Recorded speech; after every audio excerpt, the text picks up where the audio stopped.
Hello, my chosen ones, and welcome back to my channel.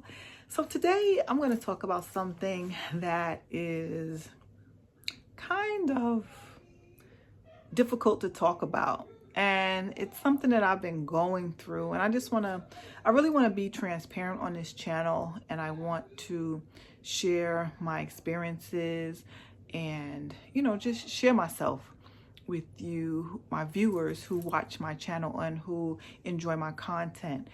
So what I'm going to be talking about today, as you saw in the title, it's all about chosen ones going through a divorce.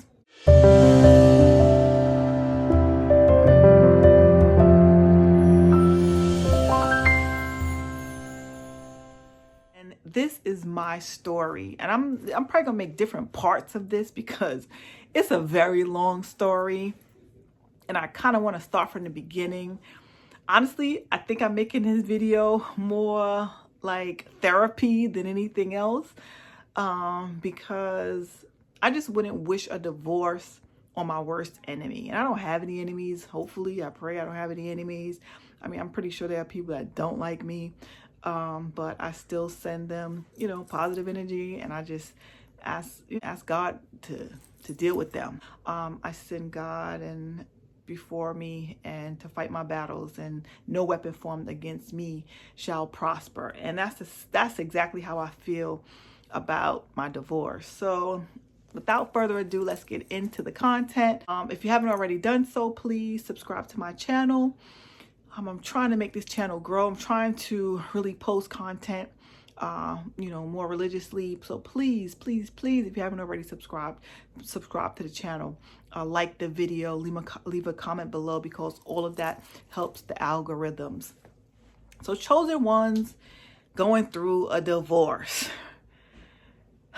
Where do I begin? So like I said, this is going to be my story, and I'm pretty sure if you are a chosen one and you are going through a divorce, or you've been through a divorce, you can probably relate to a lot of things that I'm going to be talking about in this series. This is going to be a series for sure, because it's just too much to put all in one video. We'll be here for hours. What I'm going to do, I'm going to start from the beginning, keeping everything in mind about being a chosen one and operating in the highest version of yourself, or the highest version of yourself that you can kind of comprehend, because I believe that we don't even know what the highest version of ourself is. It's so high, it's so pure, it's just so enlightening that we can't even like imagine that person.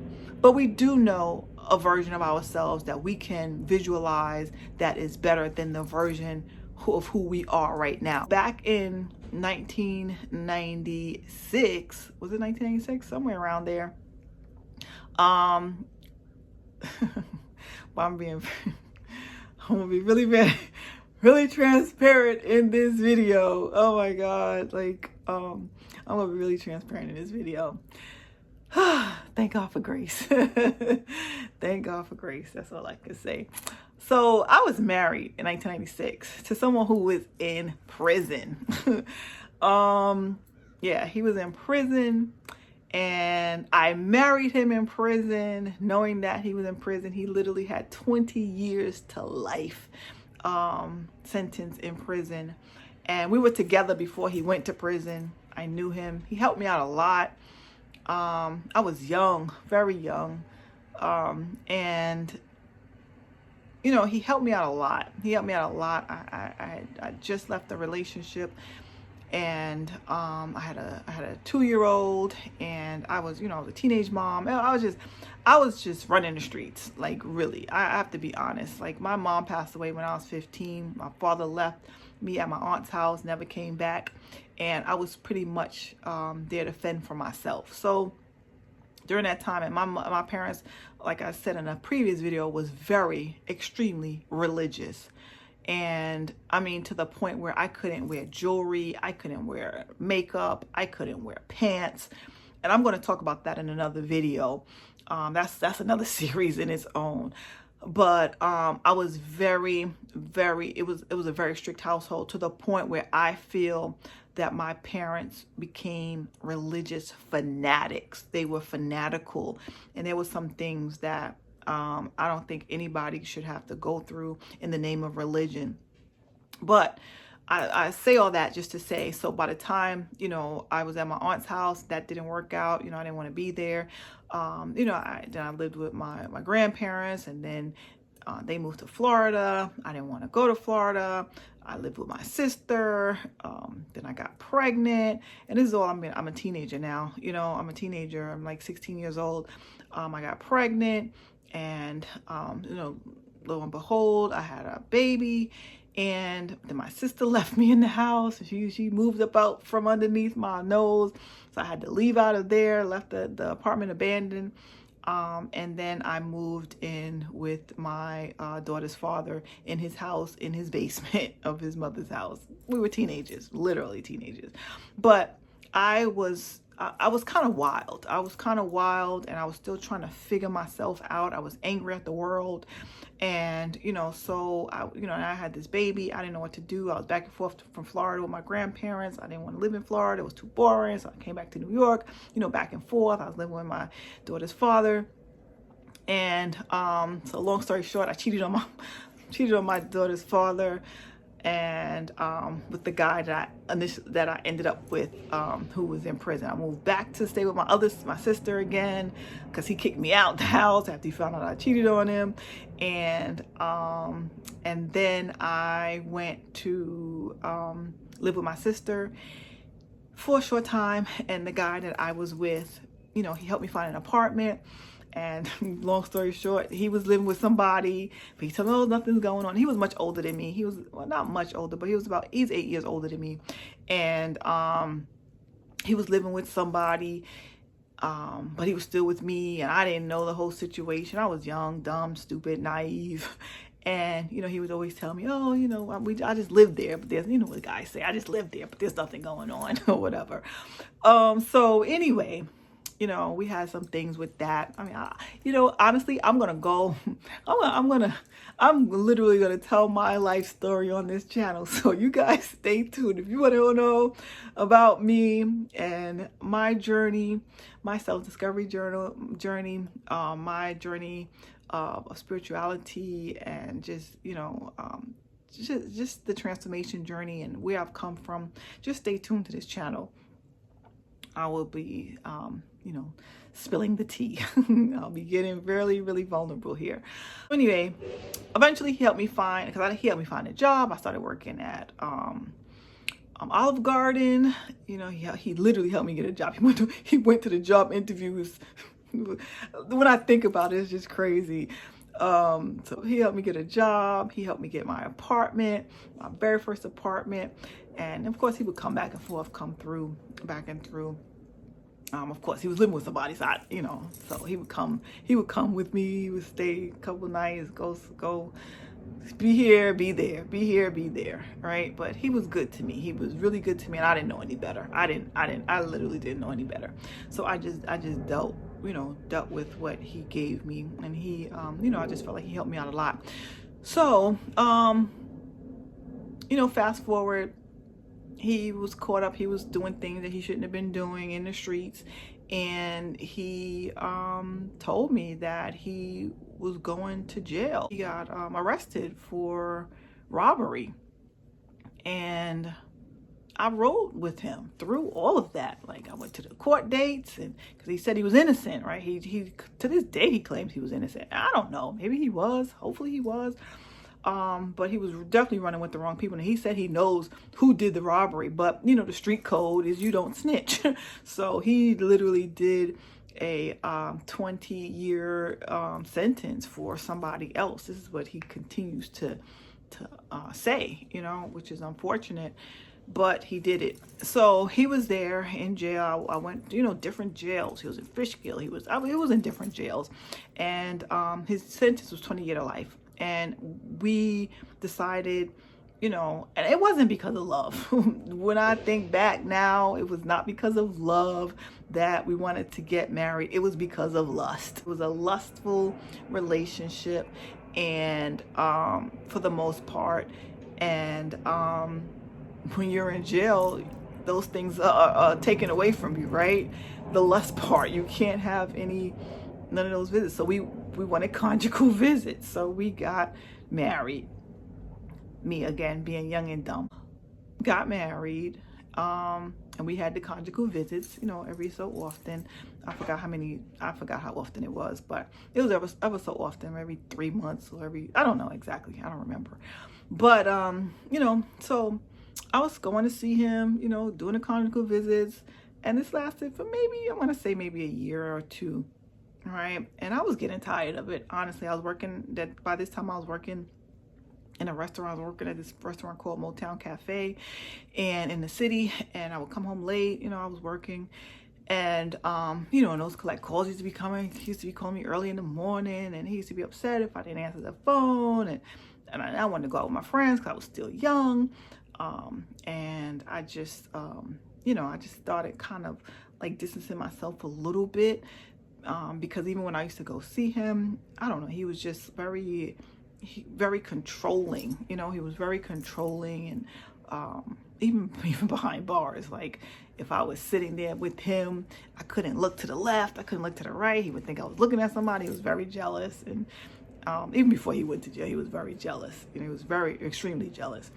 And again, I didn't know any better, right? I didn't know any better. So so one day I was at a party. My girlfriend, we're not girlfriends anymore, but at the time she had a birthday party for one of her daughters. And I went to the birthday party. The daughter was, I think, maybe 5 or something like that. I went to the birthday party, and I'm sitting there, and, it's outside in the backyard. And I don't know, I see this guy. I see this guy over in the corner towards the back of the yard. He's just standing there, he's smoking a cigarette, right? And and I'm thinking, wow, he's cute, and so later on that day, I go to get me a soda out of the cooler, and he's there at the cooler, and I asked him for a soda. This is how it all happened. I'm being totally honest. I asked him for a soda, and he was like, "What kind of soda you want?" I was like, "A grape soda." And he's like, "You want me to open it for you?" And I was like, "Yeah, I can open it myself." Right? And like, it stuck with me. So that same night, or maybe the next night or whatever, I was on the phone with my girlfriend, the same one that had the birthday party, and I said, "Who was that guy?" And she was like, "What guy?" And I said, "I don't know. It was a guy in at the party. He had on a red hat." And so she was like, "Who? Ice?" And I'm thinking, even though I don't know this guy, I have no idea. I said, "I don't think his name is Ice," right? I don't know. It's like just something about, he didn't look like an Ice to me, like somebody that was, his name would be Ice. So she said, "Who, Red?" Maybe I shouldn't be saying his name. I don't know. And that's a nickname, but maybe I shouldn't be saying his name. I don't know. But I said, yes. I said, I think that's who that was, right? I don't know. It's just weird. Like when I look back, every time I tell this story, because I've told my kids this story many times, and I'm just like, that's just funny. Like I knew his name wasn't Ice. I just had a feeling like, yeah, when she said Red, I'm just like, yeah. And there were other guys at the party. Like she wasn't paying attention to the guys, but I don't know, like she just kind of knew who I was talking about. So, so I said, yeah, I think his name is, right, whatever. And so I was like, yeah, who was that? He's cute, whatever. And she was like, oh my goodness. So come to find out, that was her boyfriend's best friend. I had no idea. I had no idea. And so then, long story short, she made it happen where we had each other's numbers. We started talking on the phone every day, every night, long conversations. I remember one night his mother picked up, and that was back in days when you didn't have cell phones, right? You talked to the landline. And I remember one day his mother picked up the phone. It was like 3 a.m. We were on the phone. And she's like, oh, you're a social butterfly. Talking to, telling him he's a social butterfly. I was like, oh my God. So, it was just cool. It was nice. Like, I felt like, we had a lot in common. We would talk. But I want to stop right here by saying, back then, if you can remember, before I started this story, and I'm going to have to cut this short. I'm going to have to do a part 2, 3. I'm going to have to do, I was telling right here, I was wild, right? I was at that moment, at that time in my life, I was smoking cigarettes, I was smoking marijuana, I was drinking, alcohol. So it's like, I just want to put that out there for you, right at this moment, like that. Just think of where I was spiritually, where I was spiritually. I was broken. And I masked all that brokenness with those outside things, right? So here I was, I had a husband in jail, right? And now I am about to start this relationship with this guy that I met at a party. And I had my daughter at that time, and she was about, I think she was maybe about four or five. So, we started talking, and he lived with his parents. I lived in this apartment. I remember that the guy had helped me get before he went to prison. And so he would come over, meanwhile I'm still visiting the guy in prison, but not for conjugal visits. I'll get to that later. But just visiting him and not wanting to be there anymore, because now I found this new guy, right? I found somebody new. And but we wasn't doing anything yet. We was just hanging out. We were literally just hanging out. But what were we hanging out doing? Smoking weed, drinking, but we had a lot of fun together. We watched movies and things like that, just hang out on the couch. So we was just spending a lot of time together. And it was fun. I had fun with him. It was fun. He was funny. We just had fun. But now when I look back, the fun was all masked. It wasn't real fun. It was, getting high fun, getting drunk fun, and now those things are not something that I feel is fun, unless, I have no problems with marijuana and things like that.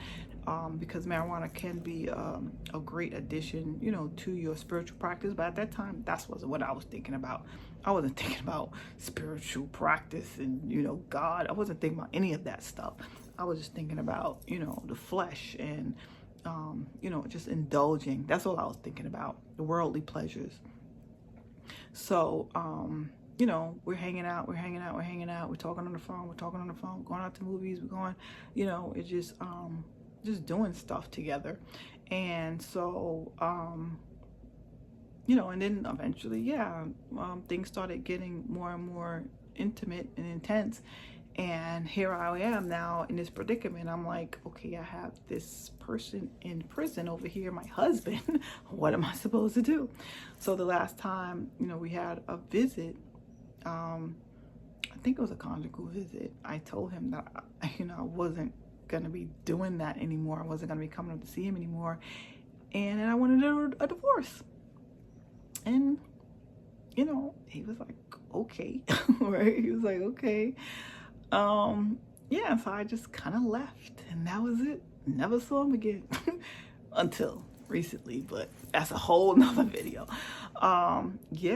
So now I'm in the midst of a divorce. Not divorced yet, but I find out I'm pregnant. And I'm going to leave it right there. And we will continue in a part 2. I love you guys. Love and light. Take care.